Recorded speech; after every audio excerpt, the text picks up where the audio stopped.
ठीक है, चलिए ये ग्राफ, ये तीनों ग्राफ को अलग अलग काट लेते हैं और उसके हिसाब से हम इस पे डिस्कस करेंगे कौन सा ग्राफ कॉन्टिन्यूस है, कौन सा डिसकॉन्टिन्यूस है, कौन सा डिफरेंशिएबल है, कौन सा नॉट डिफरेंशिएबल है। बताइए पहला वाला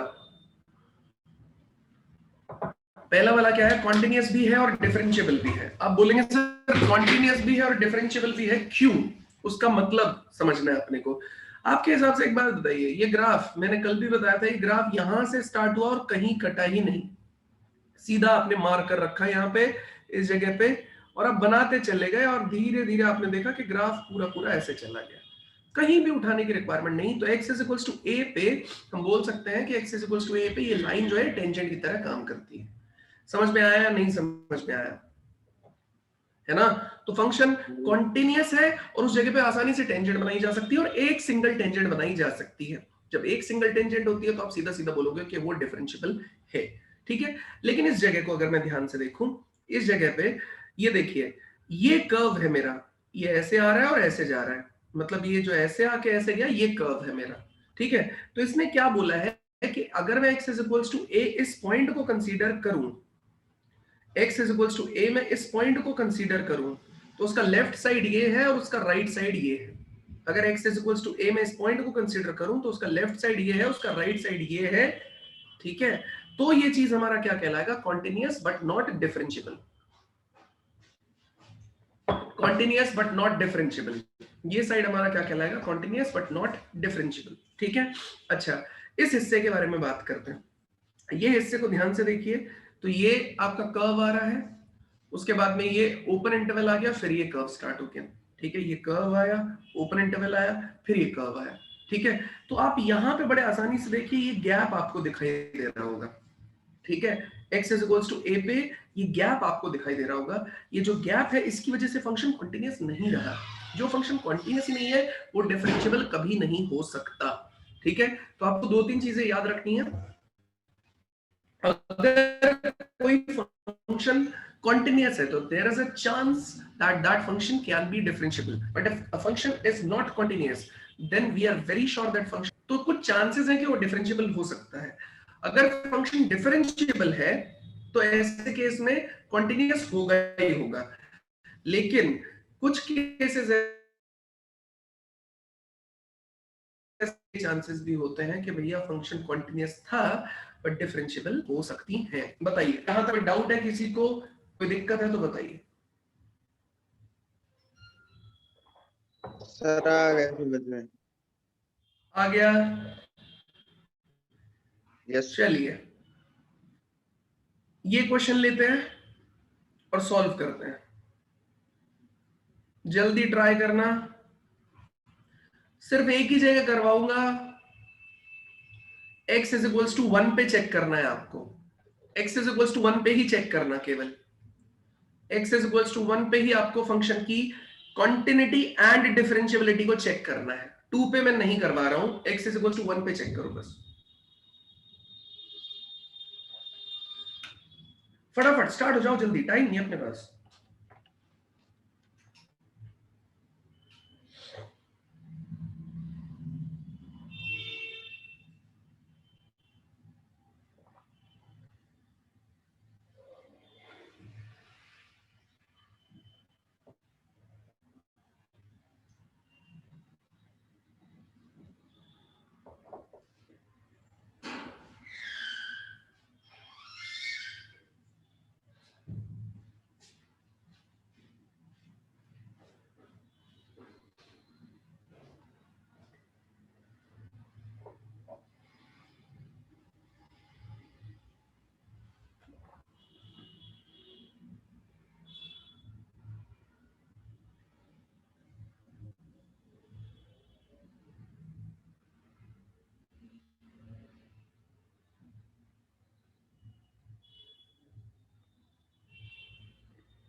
सॉल्व करना है बेटा क्वेश्चन, जल्दी सॉल्व करो। सुशांत लेट आने लगे हो तुम आजकल रोज। सर वाईफाई बहुत खराब चल रहा है सर 26 तारीख के बाद से। हाँ यार, ये प्रॉब्लम हम भी बहुत फेस कर रहे हैं। अजय -10 ने बोला, अजय ने बोला कॉन्टिन्यूअस। की ट्राई करता हूँ तो दिक्कत आती है सर, होता ही नहीं टाइम से। कोई बात नहीं,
हो गया भाई। चलिए, कॉन्टिन्यूअस है, मैं फटाफट बता देता हूं आपको है या नहीं। x इज इक्वल टू 1 वाले केस में देखिए, अगर मैं फंक्शन की बात करूं तो fx कितना है आपके पास में, X square S G N box x plus curly bracket x, और यहां से x की वैल्यू कहां से कहां तक आ रही है, 0 से 2 तक आ रही है। ठीक है, अब देखो इसी में 0 से 2 में तो कहीं 1 आ जाएगा, इसका मतलब ये function x is equals to 1 का left side right side value of the limit यही निकाली जाएगी। चलिए LHL निकाल देते हैं, तो लिमिट कितना हो जाएगा, h tends to 0 f of 1 minus h। ठीक है जी, उठा के सब्स्टिट्यूट ही तो करना है, तो हमने सब्स्टिट्यूट कर दिया h टेंड्स टू 0 पे। ये हो गया 1 माइनस h उसका स्क्वायर, ये हो गया एस जी एन बॉक्स हो गया कितना 1 minus h plus curly bracket कितना हो गया 1 माइनस टू 0, ये 1 माइनस h उसका होल स्क्वायर चल रहा है। अगर मैं 1 माइनस h का स्क्वायर अभी के लिए थोड़ी देर के लिए छोड़ सकता हूं, यहाँ पे सिग्नम 1 माइनस h के बारे में हम बात करना चाहते हैं, सिग्नम के बारे में बात करें उससे पहले बॉक्स है यार, ये एक बात बताओ, 1 यहाँ पे है, उसमें से कुछ सब्ट्रैक्ट कर दिया बहुत छोटी क्वांटिटी तो ये आ जाएगा। अगर उसमें बॉक्स लगा दिया, अगर उसमें बॉक्स लग जाएगा तो 0 से 1 के बीच में वैल्यू आंसर कितना मिलने लग जाएगा, 0। तो इसका मतलब ये जो बॉक्स दे रखा है ना, इसका 1 माइनस h का बॉक्स का आंसर कितना आ जाएगा, 0। और सिग्नम 0 कितना आंसर देता है, बताया था ना मैंने, सिग्नम 0 कितना आंसर देता है, 0। अगर x ग्रेटर देन 1 है आंसर 1 आएगा, x इज इक्वल टू 0 पे 0, और x less then sorry x greater than 0 पे 1 आएगा, लेस देन 0 पे -1 आएगा, और 0 पे 0 आएगा। ठीक है, ये चल रहा है हिसाब किताब। तो ये वाला पार्ट भी कितना हो गया, 0। अब बचता है करली ब्रैकेट x वाला। अगर मैं करली ब्रैकेट x वाले पार्ट को अलग से खोल के देखूं, 1 minus h curly bracket x, तो ये हो जाएगा 1 minus h as it is and box of 1 minus h। ठीक है, 1 minus h as it is और इसका आ जाएगा 0।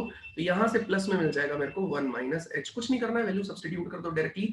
ये किया 0, तो 1 माइनस 0 उसका स्क्वायर हो जाएगा 1, 1 माइनस 0 कितना हो गया 1, 1 प्लस 1 कितना हो गया 2, 1 प्लस 1 कितना हो गया आपके पास में 2 हो गया। ठीक है, तो ये पूरा का पूरा प्रोसेस हो गया हमारे पास में 2। अब मैं बात कर रहा हूं आपसे कि भैया fx की वैल्यू मेरे पास LHL कितना आ गया 2, अब बात करनी है मेरे को RHL के लिए। ठीक है, फटाफट फटाफट RHL के लिए बात करेंगे, तो ये कितना हो जाएगा, RHL is limit h tends to 0 f of 1 plus h is equals to limit h tends to 0। यहां पे 1 plus h डालेंगे यहां पे, तो 1 plus h square SGN। Ajay क्या बोल रहे हो, मैं समझ नहीं आ रहा सर। एक सेकंड, वापस अनम्यूट करो अपने आप को, क्या बोल रहे हो। सर LHL 1 आएगा, LHL कितना आएगा 1। वो अच्छा, ये पार्ट सर 0 होने की वजह से, जीरो सही सही सही सही सही सही सही सही, समझ गया समझ गया, गलती से लिखा गया। ठीक है, मैंने इस पे ध्यान नहीं दिया, ये 0 होने की वजह से 1 आएगा। ठीक है जी, अब आया बॉक्स में कितना आ गया, 1 प्लस h आ गया आपके पास में। ठीक है, और ये कितना आ जाएगा 1 प्लस h, यही अपने पास में लिखा हुआ है। ठीक है, अब मैं क्या बोल रहा हूँ, देखो यार 1 प्लस एच इसके साथ तो छेड़खानी है नहीं, लिमिट एच टेंड्स टू 0, ये हो गया 1 प्लस एच उसका स्क्वायर, इसके साथ छेड़खानी है। फिर आता है सिग्नम 1 प्लस एच। एक बात बताइए, आप थे यहाँ पे 1 पे, 1 प्लस एच होने का मतलब 1 से बड़ी क्वांटिटी मिलने लगी, ठीक। अब मैं बात कर रहा हूं कितना, हमने लास्ट टाइम बॉक्स के अंदर बात कर रहे हैं हम लोग, ये है 0 से 1, 0 से 1 के लिए कितना आंसर आता है 0, लेकिन अब 1 से बड़ी क्वांटिटी मतलब 1 से 2 के बीच में मिलने लगा, तो 1 से 2 के बीच में आंसर कितना आ जाएगा 1, तो बॉक्स कितना आंसर दे देगा 1, तो हम लिख देंगे SGN 1। उसके बाद में वापस अगर इसकी बात की जाए करली ब्रैकेट 1 प्लस एच के केस में, तो इसको लिखा जाएगा भैया 1 प्लस एच, तो as it is minus box of 1 plus H. चलिए, लिमिट चल रहा है h tends to 0, 1 plus H का हो गया स्क्वायर। अब यहां पे कितना चल रहा है सिग्नम 1। आप मुझे बताइए, मैंने बोला था x की वैल्यू जो है अंदर है सिग्नम में, मतलब सिग्नम के अंदर अगर 0 से बड़ी कोई भी क्वांटिटी रखी जाएगी तो उसका आंसर कितना आएगा भाई, उसका क्या 1। सिग्नम 3 हिस्से में बढ़ता है, SGNX, वो इस तरीके से 1 आएगा when x is greater than 0, 0 आएगा when x is equals to 0, और माइनस इसी पैटर्न में ये बोला कि x ग्रेटर देन 0 पे 1, इक्वल टू 0 पे 0, x लेस देन 0 पे कितना आ गया -1। तो सिग्नम 1 कितना आ गया आपके पास में, सिग्नम 1 आ गया आपके पास में 1। अच्छा, ये हो गया 1 प्लस एच, तो 1 प्लस एच यहाँ पे बॉक्स 1 प्लस एच कितना दे देगा 7 दे देगा। अब आ गई बात यहाँ पे, तो इसने इसको काट दिया, ठीक है जी। अब बचा कितना, लिमिट h टेंड्स टू 0, यहाँ पे देखिए 1 प्लस एच उसका स्क्वायर चल रहा है इंटू 1, तो ये आ गया 1 प्लस एच उसका स्क्वायर, ठीक है। उसके बाद में कितना आ जाएगा h की वैल्यू को रख दिया 0, यहाँ भी रख दिया 0, तो 1 का स्क्वायर कितना आ जाएगा आपके पास में 1। बताइए कोई डाउट है, समस्या है, परेशानी है, दिक्कत, तो प्लीज बताइए। तो LHL मेरा कितना आ गया 1, RHL मेरा कितना आ गया 1, कोई भी दिक्कत, LHL मेरा कितना आ गया 1, RHL मेरा कितना आ गया 1, कोई दिक्कत है तो प्लीज बताइए। नो सर, आ गया समझ में। नहीं है, वैल्यू ऑफ लिमिट के बारे में बात कर लूं, वैल्यू ऑफ लिमिट, ठीक, लिमिट कहां पे उठा के डाल दूंगा, यहां उठा के डाल दूंगा, तो कितना हो गया 1 का स्क्वायर, फिर से SGN बॉक्स 1 मिल गया आपको, और यहाँ पे करली ब्रैकेट 1 मिल गया। करली ब्रैकेट 1 आंसर कितना दे देगा 0, ये कितना हो गया 1 इंटू सिग्नम 1 भी कितना आ गया 1, आंसर कितना आ गया 1। LHL भी 1, RHL भी 1, और वैल्यू ऑफ लिमिट भी कितना आ गया आपके पास में 1। इसका मतलब फंक्शन कैसा हो गया कॉन्टिन्यूअस, ठीक है, फंक्शन हो गया कॉन्टिन्यूअस। अब आपको क्या चेक करना है, RHD एंड LHD, ठीक है। तो ये मैं आप पे छोड़ता हूं, RHD मैं एक निकाल देता हूं, RHD कितना हो जाएगा h tends to 0 at x is equals to 1 में बात कर रहा हूं, फंक्शन कॉन्टिन्यूअस हो चुका है। ये कितना हो जाएगा 1 प्लस एच माइनस कितना हो जाएगा f1 डिवाइड में कितना हो जाएगा, सब कुछ मैंने निकाला हुआ है, ठीक है। 1 प्लस एच माइनस कितना हो जाएगा f1 डिवाइड में कितना आ जाएगा आपके पास में h, ठीक है ना। तो देखो limit h tends to 0, 1 plus H का मतलब कितना है भैया, ये 1 प्लस एच हो गया, यहाँ पे 1 प्लस एच का आंसर देखो ना, यहां तक तो आ ही गया था, सॉरी यहां तक 1 प्लस एच का आंसर यहां तक तो आ ही गया था, तो 1 प्लस एच का स्क्वायर प्लस में कितना मिल जाएगा h माइनस f1 कितना मिला हुआ है 1 मिला हुआ है मेरे पास ऑलरेडी,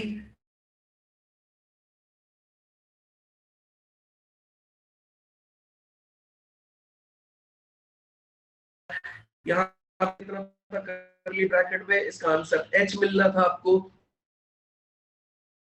ठीक है, h आ गया, इसीलिए मैंने 1 प्लस एच की जगह सीधा ये एक्सप्रेशन दिया, ये डाल दिया।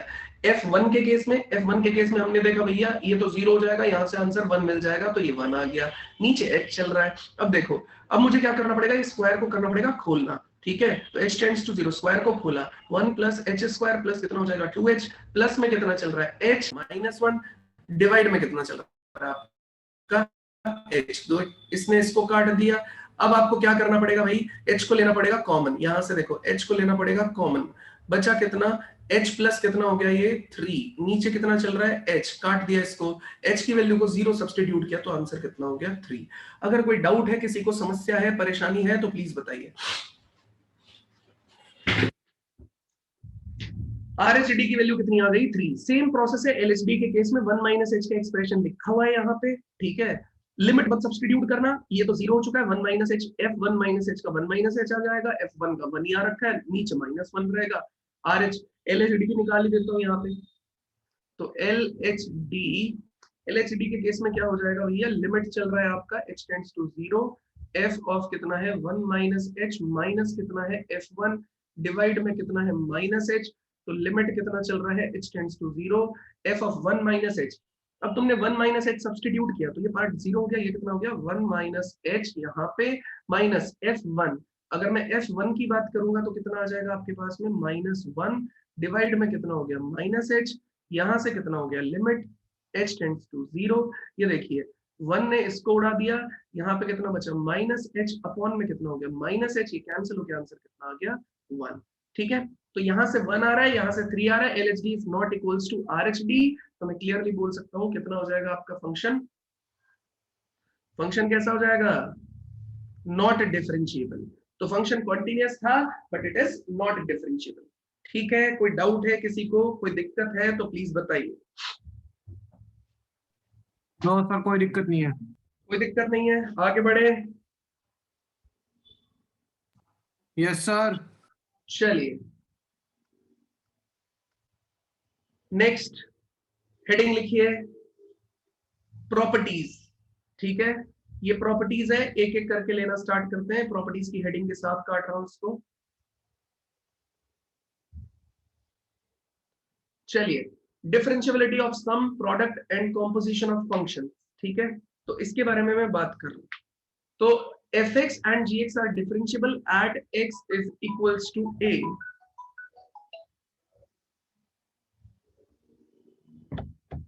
ठीक है, हम मान के चल रहे हैं कि x is equals to a पे अगर मेरा फंक्शन, ये प्रॉपर्टीज किस पे बेसिस है यार, जो अभी तक बहुत सारे क्वेश्चन को उठा उठा के चेक किया गया है ना, उसके बेसिस पे ये प्रॉपर्टीज है। ठीक है, तो फंक्शन मेरा क्या है, डिफरेंशिएबल है at x is equals to a। gx भी मेरा क्या है, डिफरेंशिएबल है at x is equals to a। अब ये बोल रहा है अगर दोनों डिफरेंशिएबल है, याद करो कॉन्टिन्यूटी का एक्सप्रेशन याद करो। कॉन्टिन्यूटी के केस में क्या होता था, जब आपका फंक्शन दोनों कॉन्टिन्यूअस दे रखे थे, दोनों addition subtraction multiplication and division सब कुछ क्या आ जाता था, कॉन्टिन्यूअस आ जाता था। ठीक है, तो वो प्रॉपर्टीज और ये प्रॉपर्टीज आपको ऑलमोस्ट एक तरीके से मैच करके चलानी पड़ेगी। ठीक है, कॉन्टिन्यूटी के केस में क्या होता था, जब आपका फंक्शन क्या हो जाता था भाई, fx भी कॉन्टिन्यूअस है, gx भी कॉन्टिन्यूअस है, तो दोनों का addition subtraction multiplication and division सब कुछ क्या मिलने लग जाता था, कॉन्टिन्यूअस मिलने लग जाता था। यही यहाँ पे लिखा हुआ है, देखिए fx and gx are differentiable at x is equals to a, then the function fx plus gx, fx into gx will also be differentiable at x is equals to a। ठीक है, if ga is not equal to 0 then we can say that fx upon gx will also be differentiable at x is equals to a। तो fx upon gx के बारे में अगर मैं बात करूं, तो ये gx वाला जो सिस्टम है, fx अपॉन gx के बारे में अगर मैं बात करूं तो gx डिवीजन में यार, अगर बाई चांस आपने जो x is equals to a value gx के अंदर सब्स्टिट्यूट किया, तो ऐसे केस में ये आंसर 0 नहीं आना चाहिए।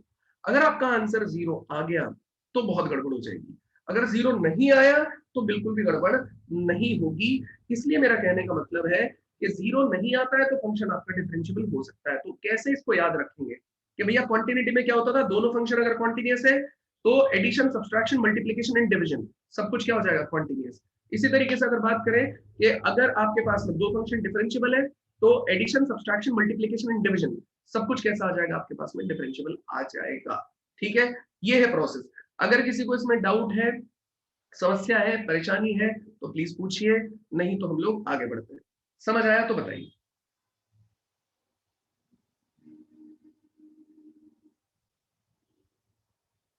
बोलो, कोई डाउट? No sir. ठीक है, आगे बढ़ते हैं।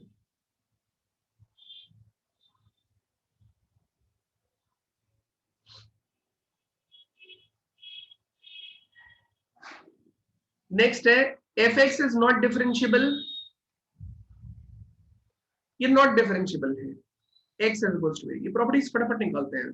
जी एक्स डिफरेंशिएबल है, हम सीधा क्वेश्चन सॉल्व करेंगे। जी एक्स आपका differentiable x is equal to a पे, एफ एक्स नॉट डिफरेंशिएबल। अब देखो पहले हमने क्वांटिटी में क्या पढ़ा था, दोनों डिफरेंट, दोनों कॉन्टिन्यूअस, तो उसके बाद क्या होगा, फिर हमने क्या पढ़ा इसके अंदर कि एक कॉन्टिन्यूअस दूसरा डिसकॉन्टिन्यूअस, तो वही सेम हमने यहाँ पे भी पढ़ा कि दोनों डिफरेंशिएबल तब क्या होगा, एक डिफरेंशिएबल दूसरा नॉट डिफरेंशिएबल तब क्या होगा। तो यहाँ पे एक डिफरेंशिएबल है दूसरा नॉट डिफरेंशिएबल है, तो देखो इसने क्लियरली मेंशन किया the product function f x into g x can still be differentiable at x is equals to a, और एडिशन के बारे में हमको बात करनी पड़ेगी। ठीक है, तो हम एक काम करते हैं कि इसने बोला है कि product function can be differentiable, वहां पे भी एक ही चीज आई थी कि जो एडिशन है और जो सब्सट्रैक्शन है वो डिसकंटिन्यूअस हो जाएंगे, लेकिन जो प्रोडक्ट फंक्शन है इट कैन बी कॉन्टिन्यूअस। इसी तरीके से यहां पे भी बात आ रही है कि जो प्रोडक्ट फंक्शन है इट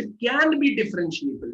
तो एक बार चेक कर लेते हैं इस एग्जांपल से, इस एग्जांपल से F X is equals to mod X. अब मुझे बताइए मॉड एक्स फंक्शन कैसा है, डिफरेंशिएबल है नॉट डिफरेंशिएबल है, जल्दी बताओ कोई भी आप में से,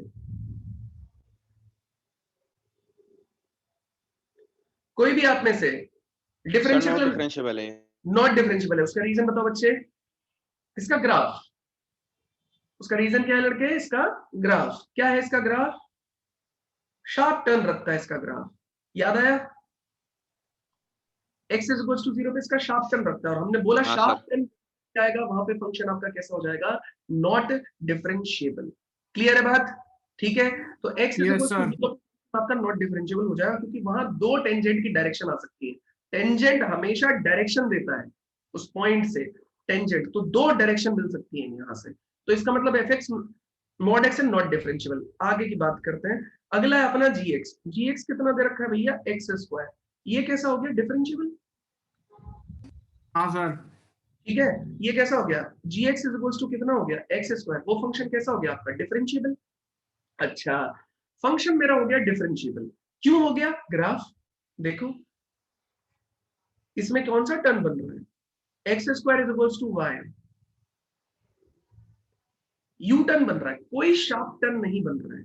अब आप बोलोगे सर आप तो ग्राफ बना के देख लेते हो, ठीक है, लेकिन हमें बहुत सारे क्वेश्चन में मुझे ग्राफ आते हैं आपको नहीं आते, ठीक है, तो बहुत सारे क्वेश्चन में जब मेरे को ग्राफ नहीं आएगा तो मैं क्या करूंगा, तो अपना स्टैंडर्ड तरीका है तो चेक करने का, इसने किस पे बोला है, एक्स इज इक्वल्स टू 0 पे ही चेक करने के लिए बोलेगा ये, ठीक है, क्योंकि यही इसका क्रिटिकल पॉइंट आएगा, बाकी जगह चेक करने को बोलेगा ही नहीं, ठीक है, तो एक्स इज इक्वल्स टू 0 पे आप इसको चेक करके देख लो और इसको भी चेक करके देख लो। क्रिटिकल पॉइंट मैंने आपको बताया भी था क्या होता है, एप्लीकेशन ऑफ डेरिवेटिव में हम क्रिटिकल पॉइंट को लिखेंगे कि क्या क्या होता है, फिर भी मैं अभी से बता के चलता हूँ। क्रिटिकल पॉइंट आपका क्या होता है, वो सारी वैल्यूज ऑफ एक्स होती हैं जहां पे आपका फंक्शन या तो नॉट डिफाइंड हो जाए या अपनी डायरेक्शन चेंज कर रहा हो, ठीक है, और हमने अभी कॉन्टिन्यूटी में क्रिटिकल पॉइंट कैलकुलेट करने का तरीका भी बताया था ना आपको। देखो बॉक्स फंक्शन के क्रिटिकल पॉइंट्स कहां पे आते हैं, ऑल इंटीजर वैल्यूज पे, ठीक है, करली ब्रैकेट एक्स के कहां पे आते हैं, ऑल इंटीजर वैल्यूज पे, ठीक है, जब भी अंदर इंटीजर बनेगा तब फंक्शन अगर अपनी डेफिनेशन चेंज करेगा वो भी क्रिटिकल पॉइंट है, फंक्शन कहीं पे नॉट डिफाइंड हो रहा होगा वो भी क्रिटिकल पॉइंट है।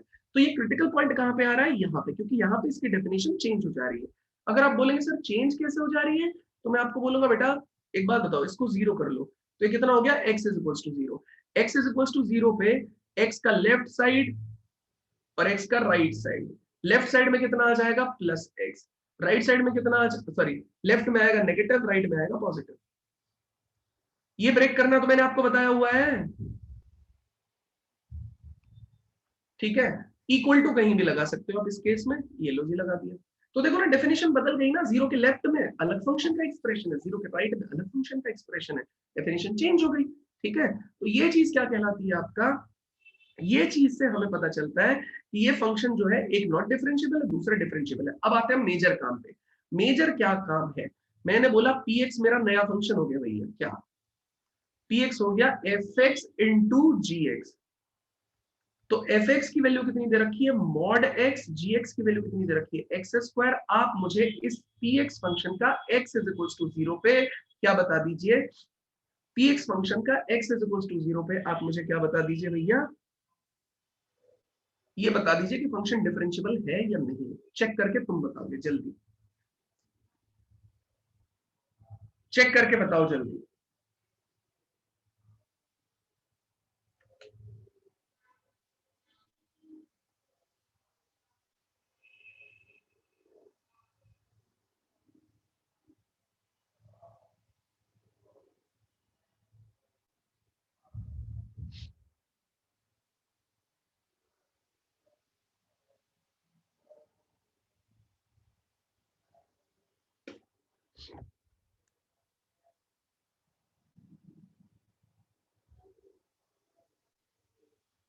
है सर डिफरेंशिएबल। है बाकी लोग?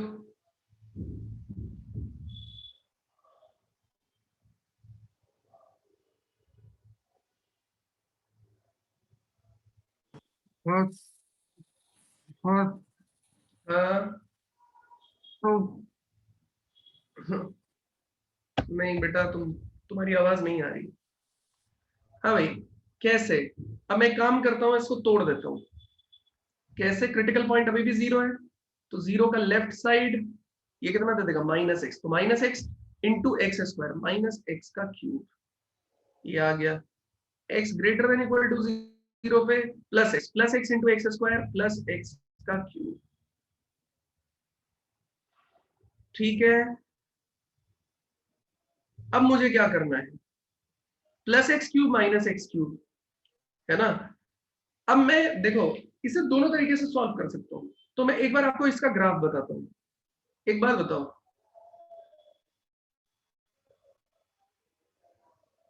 x³ का ग्राफ कैसा रहेगा? x³ का ग्राफ रहेगा इस तरीके से, ये यहां से, ये यहां से। लेकिन इसने क्या बोला हुआ है? ग्रेटर देन 0 वाला पार्ट लेना है बस आपको। तो भैया हम ये नहीं ले रहे ना। ग्रेटर देन 0 कौन सा हिस्सा हो गया? एक्स एक्सिस पे ग्रेटर देन 0 कौन सा हिस्सा होता है? ये वाला हिस्सा। ठीक है जी। अब उसने बोला है x less than equal to 0 पे -x³। अच्छा, पहले -x³ का ग्राफ बना के देख लेते हो होता क्या है। जब तुम पूरे ग्राफ के सामने नेगेटिव लगा दोगे ना, तो जो हिस्सा ऊपर था वो नीचे आ जाएगा, और जो नीचे था वो ऊपर आ जाएगा, मतलब चेंज हो जाएगा।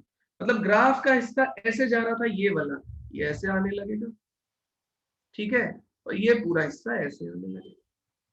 आई क्या बात समझ में? ठीक है, जब भी ये ट्रांसफॉर्मेशन ऑफ ग्राफ होते हैं, fx को -fx कर दो, तो नीचे वाला हिस्सा ऊपर, ऊपर वाला हिस्सा नीचे। ठीक है, जिस पैटर्न में जा रहा था उसी सेम पैटर्न में। तो बस ये वाला देखिए, ये आ गया है। x इज इक्वल्स टू 0 पे ये बन जाएगा ग्राफ आपका।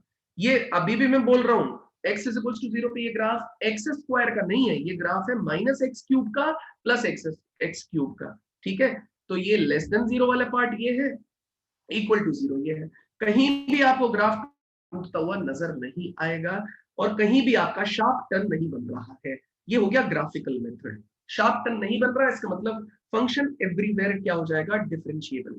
ठीक है, अब मैं बात कर रहा हूं किसकी? LHD की।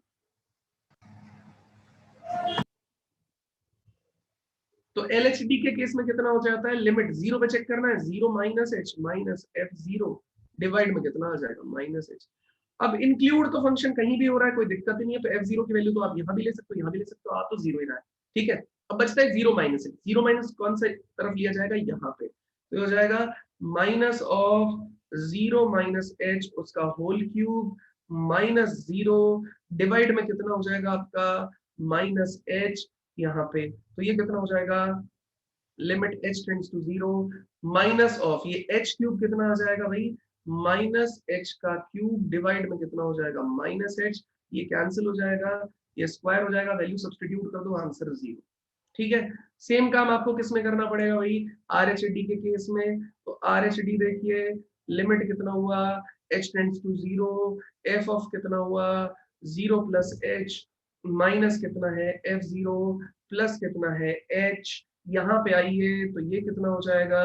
Limit h tends to 0, f of 0 plus h।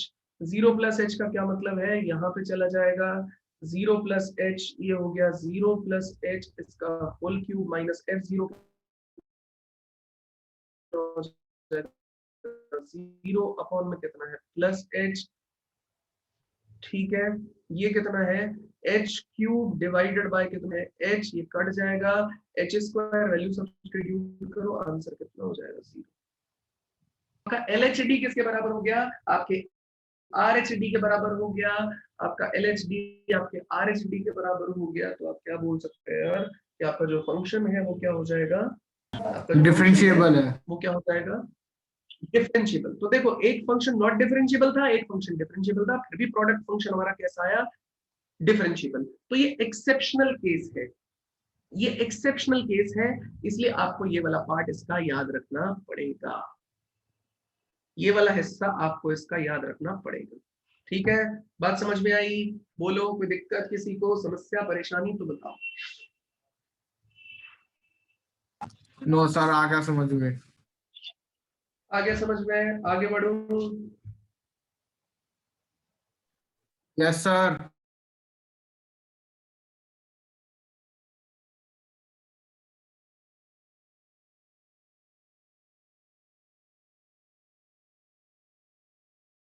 चलिए आगे बढ़ते हैं। नॉट डिफरेंशिएबल,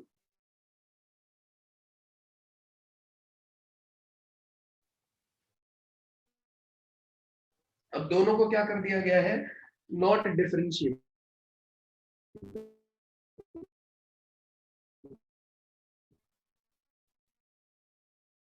अब दोनों के दोनों नॉट जीएक्स क्या हो सकता है? डिफरेंशिएबल हो सकता है। तो एफ एक्स कितने के बराबर है? मॉड एक्स के। जी एक्स कितने के बराबर है? मॉड एक्स के। ये इसका एक एग्जाम्पल है, बस हमें यही चेक करना है।